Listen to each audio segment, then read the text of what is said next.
Bonsoir à toutes et à tous, bienvenue dans votre émission Voix Jeunesse, l'espace où la jeunesse martiniquaise prend la parole sur des sujets de société avec un regard frais et engagé. Je suis Priscilla et je co-animerai cette émission avec Lisa. Bonsoir Lisa. Bonsoir Priscilla. Comment vas-tu? Ça va bien et toi? Ça va, merci. Avant de commencer cette émission, est-ce que tu pourrais nous rappeler ce qu'est le Conseil des jeunes citoyens, s'il te plaît? Bien sûr, alors le CJC, et qui est le Conseil citoyen des jeunes de la Martinique, est une instance de démocratie participative qui a été créée en 2022 par la collectivité territoriale de Martinique. Elle a pour but de donner la parole à des jeunes âgés de 16 à 25 ans afin de mettre en place des projets en lien avec la vie démocratique, citoyenne, politique de la Martinique. Alors Lisa, est-ce que tu pourrais nous présenter le thème d'aujourd'hui? Alors, le thème du jour est être une jeune maman en Martinique. Et en fait, l'objectif de cette émission est de vraiment savoir le regard que porte la société martiniquaise sur les jeunes mères. Pour cela, nous avons avec nous deux invités. Donc, d'honneur, bien sûr. Bonsoir Romy et bonsoir Williana. Bonsoir. Donc, pour cela, nous allons passer à la rubrique Retour d'expérience.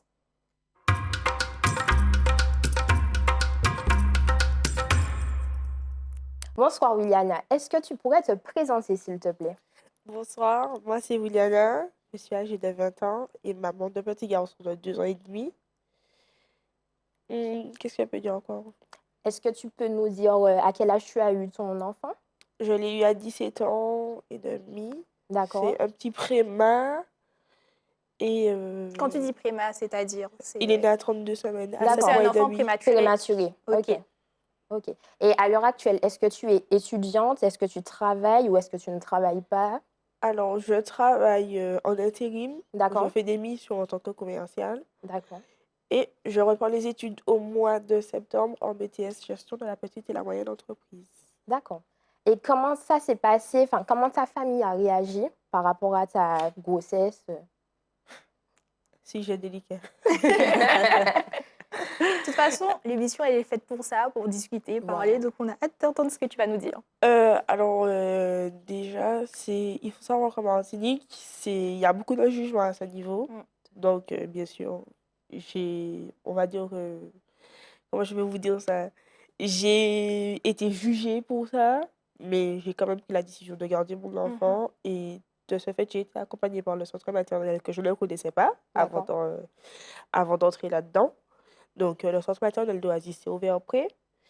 Et on est très bien accueillis. Enfin, on est vraiment entre jeunes mamans, entre mineurs. D'accord. On a une équipe pluridisciplinaire. Enfin, on est très encadré. D'accord. Entre les éducatrices de jeunes enfants, les éducateurs spécialisés, tout ce qui est la direction, la directrice, la coordinatrice. On est vraiment très bien entourés.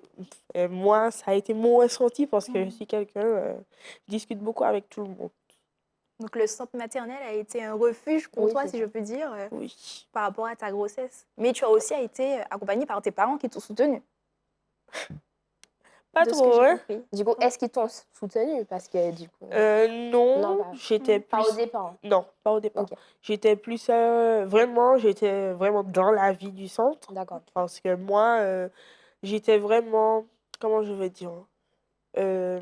J'étais vraiment l'une des jeunes pour qui j'ai commencé sans rien. D'accord. Et que maintenant, avec l'accompagnement que j'ai pu avoir entre ma référente de l'aide sociale à l'enfance, la juge et mon éducatrice spécialisée et la référente de mon fils lorsqu'il est né. Donc, du coup, j'ai pu vraiment prendre en maturité, prendre mes responsabilités, aller à l'école et vraiment, j'ai pu sentir que j'avais un second à chaque fois. Si je sentais que c'était trop pour moi, je pouvais demander à ce qu'on garde mon fils ou autre. Vraiment, on est vraiment dans cet Au accompagnement-là centre. où, voilà, Ok. où dès qu'on demande, on nous aide en En fait. fait, il y a un véritable soutien. Voilà. Voilà. C'est C'est limite vraiment... comme une famille, finalement. Voilà, Oui, c'est un une soutien à deuxième la Une famille, deuxième parentalité. famille, du coup. c'est ça. Mais oui, parce que les équipes tournent, du coup. Donc, D'accord. la personne que vous allez voir le matin, c'est pas la personne que vous allez voir le soir. Donc, vraiment, on a le temps de parler un peu avec tout le monde. Et on voit de tous les caractères, de toutes les façons de faire. Vraiment, moi, j'ai trouvé que le centre, ça m'a beaucoup apporté. D'accord. Et comment tu as réagi quand tu as appris ta grossesse? Est-ce que c'était une joie ou tu ne t'y attendais pas? Il y a la peur. Est-ce que Ben, tu as eu, ouais, tu as ressenti de la peur ou non, un j'ai mélange pas, des deux, des non, trois? j'ai pas eu peur. Je me suis plus demandé comment j'allais Comment faire, tu allais? parce que, comme je vous ai dit, je savais pas que ça existait, ce genre d'association, que ce soit SOS Maternité, le centre maternel, tout ce qui est dans le social, je connaissais pas. Vraiment, j'ai toujours vécu avec mon père, je ne connaissais pas. Et du coup, ben, lorsque j'ai intégré le centre maternel, j'ai vu une autre façon de vivre en collectivité. Et ben, en fait, c'est très intéressant. D'accord. Du coup, tu t'es quand même rapproché de Romy, pardon. Vous êtes quand même assez proches, vous vous connaissez ou... Oui. D'accord. D'ailleurs, j'aimerais rebondir par rapport à ce que tu as dit. On dit souvent que peut-être que jeunesse peut rimer parfois avec manque de maturité, que quand on est jeune, on n'est pas forcément prêt. Et dans ton discours, on a l'impression J'étais prête. que tu étais un peu prête, que Mais en tu te fait, faisais à l'idée. moi, j'ai perdu ma maman jeune. J'avais 2 ans et demi quand j'ai perdu ma maman. Donc, j'ai vraiment vécu avec mon papa et mes frères et sœurs. Donc, du coup, on a vraiment... En fait, on a toujours été là l'un pour l'autre et père a toujours été là pour nous soutenir. Qui fait que, en fin de compte, ben, même la maman de ma petite sœur, elle nous a beaucoup aidés. Elle a beaucoup été là pour nous, si tu veux. C'était ma maman, en fait. Donc, du coup, ben, j'ai encore contact avec elle. Et qui fait que ben, je vais pas dire que j'étais seule, parce qu'en fait, j'étais pas seule. Et avec mon petit frère, ben, j'ai un petit frère, euh, je peux dire que je le considérais limite comme mon fils, puisque chaque fois qu'il y avait quelque chose à faire, ben, je l'aidais. Et Tu as fait ta main avec ton petit voilà. frère. Bon, il n'est pas beaucoup plus petit que moi, il a que Mhm. 2 ans de différence avec moi. Donc, il est devenu autonome assez vite. Ok. D'accord. Et à l'heure actuelle, est-ce que tu es toujours dans le centre où tu as pris ton indépendance? Non, alors du coup, ça va faire 2 ans, D'accord. au mois de juillet, que je suis partie du centre maternel. J'ai fait un an, donc de juin 2022 à juillet 2023, un an et un mois. Et du coup, après, ils m'ont aidé dans tout ce qui est prise de logement, euh, gestion du logement, tout ce qui est gestion des comptes aussi, beaucoup, beaucoup, beaucoup. On était vraiment très accompagnés à ce niveau. Au centre du centre, j'ai pas besoin de faire de carnet de budget. Je sais que chaque dépense sur ce mois-ci, à cette date-là, est vraiment au centre, on payait rien, mais on nous apprend à gérer les sous une fois qu'on est sorti. Et j'ai aussi été accompagnée par le service d'autonomisation, puisqu'on s'est entendu centre maternel, il y a possibilité d'être accompagné par le service d'autonomisation ben, de l'association Oasis aussi. Et j'ai été accompagnée par eux aussi. Et vraiment, même on faisait des activités et tout ça. Et chapeau, franchement, je peux dire que niveau organisation, c'est fort. D'accord. Donc, tu étais vraiment soutenue. Vous Ben, étiez je peux. entourée. Ben, encore aujourd'hui, hein, je pense que je prends mon téléphone, j'appelle la directrice, elle me répond, hein. D'accord. Et tu as quand même gardé contact avec les Oui. jeunes mamans avec qui tu étais ou pas Alors, spécialement? si j'ai contact avec toutes les jeunes mamans avec qui D'accord. j'étais au moment où j'étais au centre, il y en a une en particulier avec qui je reste plus, où on sort, on fait des choses avec les enfants, mais je suis en contact avec tout le monde. D'accord. Donc, il y a vraiment des liens forts qui se sont créés entre Voilà. vous. Ben, on est quand même restés plus d'1 an ensemble, Mhm. quoi. D'ailleurs, j'aimerais savoir comment tu as découvert en fait le centre. Comment j'ai découvert? Ah, ils m'ont découvert. Ah, d'accord. C'est-à-dire C'est l'inverse, du coup. C'est eux qui t'ont découvert. Voilà, en fait, Ok. c'est eux qui m'ont pris en charge. Ok. Parce que le centre maternel, ben, c'est du social, donc ils travaillent avec l'aide sociale à l'enfance Ok. aussi. Et du coup, de là, l'aide sociale à l'enfance a fait le relais jusqu'au centre pour que lorsque j'arrive au centre maternel, ben, en fait, au centre maternel, tu as ta chambre avec ton enfant, tu es pas dans un dortoir avec tout le monde.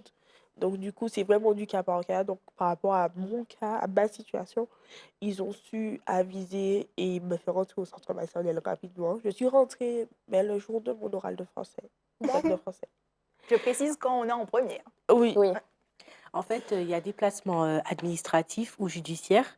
Et donc, du coup, c'est soit à la demande du jeune, soit c'est le juge qui place. En l'occurrence, Williana était à Un l'ASE. placement judiciaire. Donc, elle a eu un placement judiciaire. Mais je pense que notre transition est toute trouvée, donc on va passer à la rubrique Place à l'expert.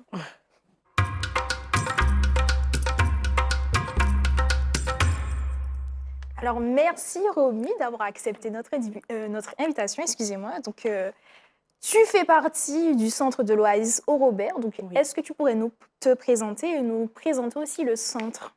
Alors, moi, je suis éducatrice de jeunes enfants. J'accompagne les jeunes sur le volet parentalité. Il y a des éducatrices spécialisées, comme Williana l'a dit, qui préparent sur la gestion, qui accompagnent à la gestion du budget. On a aussi une infirmière qui accompagne sur le volet santé et suivi psychologique, enfin tout ce qui touche à la santé. Et puis on a des auxiliaires de puériculture qui aident, qui accompagnent les jeunes sur tout ce qui est soins du bébé. Voilà. D'accord. Donc le centre maternel accueille les jeunes de façon permanente, hein. Euh, Ce sont souvent des jeunes âgés de combien? Alors, ce sont des jeunes mères en situation de grossesse ou des jeunes femmes isolées, âgées de 13 ans à 18 ans normalement, mais après, il y a des fois, elles sont suivies en contrat jeune majeur, donc on pousse jusqu'à 21 ans. D'accord. Et ça fait combien de temps que tu es éducatrice? Ça fait 4 ans. D'accord. C'est quelque chose qui te plaît? Enfin, Oui, franchement, j'aime beaucoup le contact avec les jeunes. En plus, ce que je fais au centre maternel, c'est vraiment ce que j'aime faire, en fait. J'accompagne à la parentalité, j'accompagne les jeunes sur tout ce qui est éveil éducatif et Parce qu'on a quand même un fil conducteur de cette émission, c'est de savoir un petit peu connaître le regard de la société martiniquaise sur ces jeunes mamans. Et est-ce que toi, tu pourrais nous dire le regard, en fait, que, en tant qu'experte, que certaines personnes peuvent porter sur ces jeunes mères qui sont parfois en situation de difficulté et de vulnérabilité Et d'isolement et aussi. d'isolé, c'est ça? alors, c'est vrai que la société martiniquaise a un regard inquiet, hein, pose un regard inquiet sur les jeunes mères, tout simplement parce qu'elles se demandent est-ce qu'elles sont en capacité d'éduquer des enfants alors qu'elles-mêmes, elles sont toujours très jeunes. C'est ça. Et donc, nous, justement, on est là pour les accompagner, les soutenir. Et en fait, le métier de parent, ça s'apprend pour tout le monde, hein. Une femme d'âge mûr doit apprendre à devenir mère également. C'est ça, parce qu'on dit Donc, on ne naît pas parent, on le devient. exactement, Donc, c'est voilà. exactement Mais ça. pareil, enfin, on a une expression ici qui Oui. dit ish qu'a fait ish, sous-entendu des enfants font des enfants, alors qu'au final, Et qu'est-ce que tu penses de cette expression-là, d'ailleurs? Alors, c'est vrai que le créole est bien imagé. Donc, effectivement, une mineure qui fait des enfants, c'est une enfant qui a des Oui. enfants. Seulement, en fait, quand les gens utilisent cette expression, c'est souvent sur le versant jugement. Et donc, du coup, bon, je trouve ça un peu dommage parce que chaque jeune a son histoire de vie. Et en fait, on ne sait pas pourquoi elles sont devenues, pourquoi elles ont été dans cette situation. c'est ça. Donc, moi, je pense qu'il faudrait éviter de sortir ce genre de... Surtout aux mamans, ce genre d'expression aux mamans, parce que ça les rend un peu vulnérables, quoi. Mais surtout, comment déconstruire ces mentalités-là? Surtout qu'à l'époque de nos grands-parents, nos grands-mères avaient des enfants assez tôt. C'est Donc, ça. pourquoi ce changement Exactement. Et aujourd'hui, pour la société, avoir un enfant jeune, c'est gâcher sa jeunesse. C'est vrai. Alors que quand On on le dit discute souvent. avec Williana, elle nous dit que pour elle, son enfant l'a fait grandir et l'a poussé en fait dans ses retranchements parce elle a vécu quelque chose de difficile, la prématurité. Elle a repris l'école un mois après. Donc, et malgré tout, elle a eu son bac et aujourd'hui, elle a réussi. Donc, elle témoigne de la réussite d'une jeune maman. Et voilà. Donc, Williana, pour toi, ton enfant t'a forgé, entre guillemets. Ah oui, il m'a fait prendre en maturité. Et est-ce que tu penses qu'on pourra parvenir à améliorer ces mentalités? Est-ce que déjà, en tant qu'éducatrice, comment vous accompagnez ces mamans, si elles sont, admettons, s'il y a un impact de cette mentalité sur elles tout au long de leur grossesse, en tant que maman? Est-ce que vous mettez en place des ateliers de prise de parole, etc., ce genre Pour de qu'elles aient choses? confiance en elles. C'est ça. Alors, déjà, on leur donne des outils pour que quand elles se trouvent face à une administration ou quoi, qu'elles sachent s'exprimer, qu'elles sachent demander d'elles-mêmes, par elles-mêmes. Et puis effectivement, on fait des groupes de parole, on fait des ateliers, donc elles sont accompagnées en ce sens pour avoir confiance en elles. Et Ouliana, est-ce que sans le centre, tu penses que tu n'aurais pas eu les épaules assez larges pour affronter ce genre de préjugés et de commentaires, réflexions que certaines personnes peuvent avoir vis-à-vis des jeunes mamans? Alors, déjà, il faut savoir que moi, je peux de ceux qui veulent, je sais ce que je vis avec mon enfant. Voilà, on ne pourra pas venir me dire que je ne sais pas m'occuper de lui parce que c'est complètement faux. Et est-ce que si j'étais pas passée par le centre, j'aurais pas été comme je suis? Ben, si, j'aurais quand même été comme ça. Ça aurait été plus difficile, certes, parce que j'aurais pas eu de cadre, mais je pense que j'aurais été comme je suis maintenant parce qu'en fait, c'est ma force de caractère. C'est comme ça que j'ai toujours été. Mhm. Et c'est juste que dans mes habitudes, c'était avec les enfants des autres, les cousines, les cousins, les frères et sœurs. Là, c'est mon enfant, c'est moi, c'est ma responsabilité. Donc, du coup, c'est pas ben, à 16h, ta maman vient te chercher, c'est pas ça. C'est H24, tu es là, 7 jours sur 7, tu es là et faut savoir se mettre un peu de côté pour pouvoir s'occuper de son enfant. Limite, c'est un travail à temps plein, si on peut dire Ah ça oui, comme ça. C'est pas limite, hein. D'ailleurs, Ouliana, tu as dit que tu étais en intérim, c'est bien ça? oui. Comment tu arrives à concilier ta vie de maman, ta vie de future jeune étudiante et aussi de Ben, travailleuse? de base, j'étais déjà à l'école. Parce que même quand j'étais en situation de grossesse, lorsque j'ai accouché, tout, j'étais à l'école. J'ai eu mon bac, j'étais à Du coup, l'école. tu n'as pas arrêté l'école à part quand tu as accouché. Non, j'ai pas arrêté l'école du tout. C'est juste que mon fils était en hospitalisation. J'étais obligée de rester à l'hôpital. Ok. Donc, du coup, malgré le fait qu'il était tout le temps hospitalisé parce qu'il faisait crises d'asthme et tout ça, j'allais quand même à l'école. C'est vrai que des fois, j'allais pas, malgré mes nombreuses absences, j'ai quand même réussi à avoir mon bac. Après, je suis allée en BTS, je suis rentrée en BTS. Finalement, avec les problèmes de santé, j'ai laissé, je suis restée m'occuper de lui. Et en fait, j'ai jamais vraiment arrêté l'école. J'ai continué les formations, onglerie, secrétariat médical. J'ai tout continué, même si c'était à distance, j'ai Mais continué. comment tu fais C'est ça. C'est ça. allier les deux, en C'est fait? ça. Ben, il est assis près de moi. Quand tu vas à l'école? Ah, ben non! Il va à la crèche. Ok. Voilà. Donc, il en a qui est occasionnel à la crèche. Donc, si vraiment lorsqu'il y a un enfant qui n'est pas là, il peut aller à la crèche. Sinon, j'ai beaucoup de soutien au niveau de ma famille. J'appelle ma soeur, elle le garde. Bon, elle travaille, hein. J'appelle mes parents, ils le gardent. Je sais que j'ai tout le temps quelqu'un sur qui conseille. Sa mamie le garde, son papa le garde. Enfin, dès qu'on essaye de... Comment dire? Si par exemple, je travaille ce matin et que sa mamie travaille l'après-midi, ben, ok, elle le garde le matin. Même si, quitte à le prendre la veille, mais elle le garde. Et à chaque fois, ben, on se relaie pour qu'il ne soit jamais seul, parce qu'on ne le laisse pas un enfant de cet âge-là seul déjà. Et qu'il sera tout le temps accompagné pour pas qu'il se dise, oh, elle est allée travailler et puis elle va laisser là, hein. Mm. Voilà. Donc c'est ça. D'accord. Mais Et ça, excuse-moi, ça oui, demande beaucoup d'organisation. ok, Ça c'est demande ça. énormément d'organisation. Mais pour vous, est-ce qu'il faut être forcément stable pour avoir un enfant? Que ça soit stable mentalement, financièrement ou pas forcément? Oui, je pense que pour avoir un enfant, il faut une certaine stabilité. Après, c'est vrai que bon, on est en France, donc le système français permet, en tout cas, aide à une stabilité financière. Après, il faut savoir aussi gérer son argent. Donc voilà. Sur le plan psychologique, oui, faut quand même une certaine stabilité. C'est pour ça qu'on pousse les jeunes filles à être accompagnées, à avoir un suivi psychologique, parce qu'en fait, elles sont quand même jeunes, elles ont eu un enfant. Sur le plan émotionnel, c'est pas toujours facile à gérer.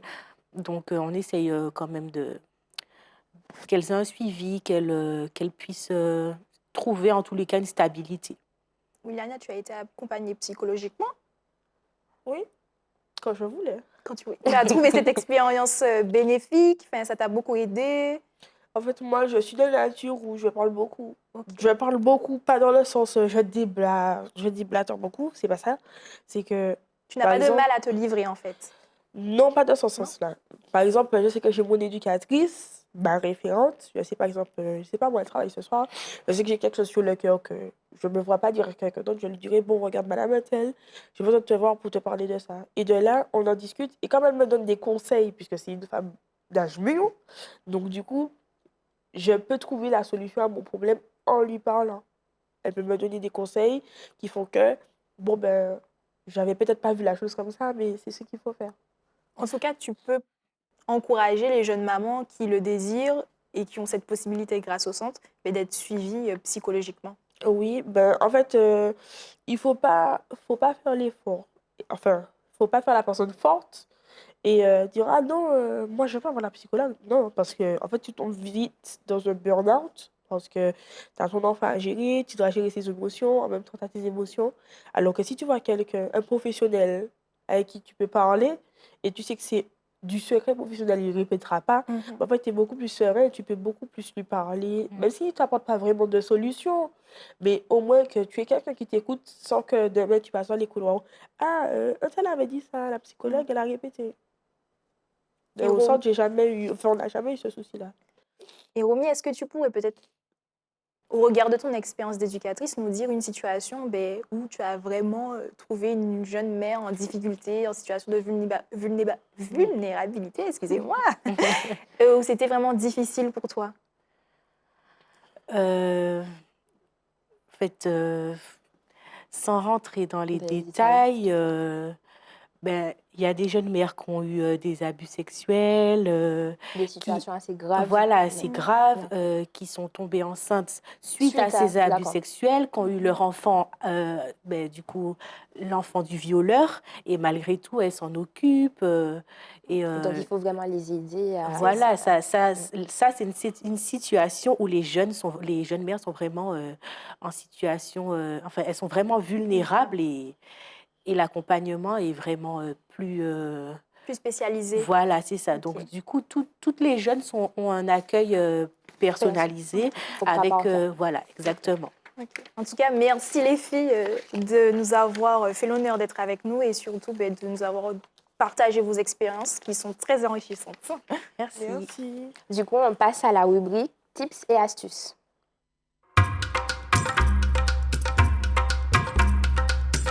Donc, vous avez différents dispositifs qui sont mis en place pour vous aider, notamment les centres de protection maternelle et infantile, qui se situent un peu partout sur le territoire, qui vous aident, conseillent, etc.